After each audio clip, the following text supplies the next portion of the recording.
Going into Cuba, we were all very excited about the entire experience, but we had no idea what to expect. And the hardest part is that there were so many things happening and so many things that we were learning, paired with the amount of music we were playing, the amount of music we were listening to on a daily basis. It was hard to process everything.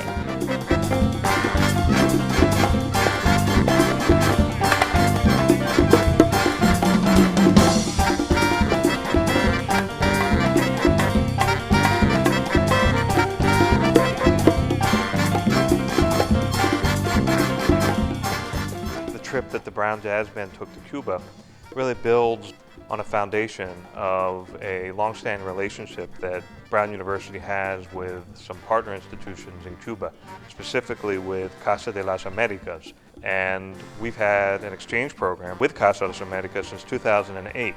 And since then, some 50 undergraduate students from Brown have gone and spent a semester at Casa de las Americas. Most students, certainly from Brown, who've been to Cuba and come back, have had a lot to say about Cuba and have certainly have very different perceptions and very different understanding of Cuba from A, they had when they went, and B, the ways people think about Cuba.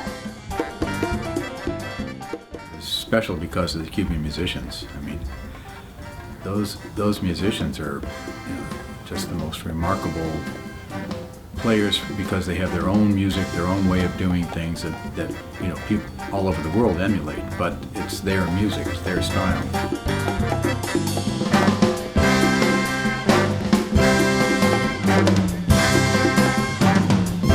In the academies, in the conservatories, they were able to present us this incredibly vivid portrait of the Cuban music education system without having to talk about the other purpose that music can have. Allowing people to think about things besides their problems, it's also just important as a medium of directly confronting those challenges.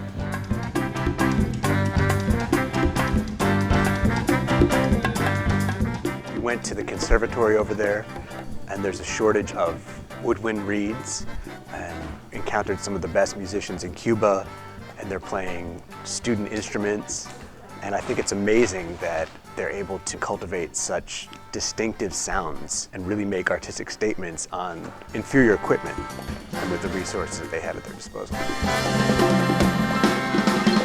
From the very first musical experience we had, we were in shock and awe of the level and the ability of the musicians that we encountered in Cuba. They were so much better than us. But then we realized that they had their musical niche and we had our musical niche, and that we have like a really good swing background. So it was really interesting to see how we complemented each other as musicians. I mean, it opens things up because now we come back and we've been there, we've experienced how easy and how difficult it is to get to Havana. And so now we bring that back and we talk to our friends. We do serve the purpose of changing the politics of it and opening things up. And the awareness of how it actually is in this moment affects how it will change.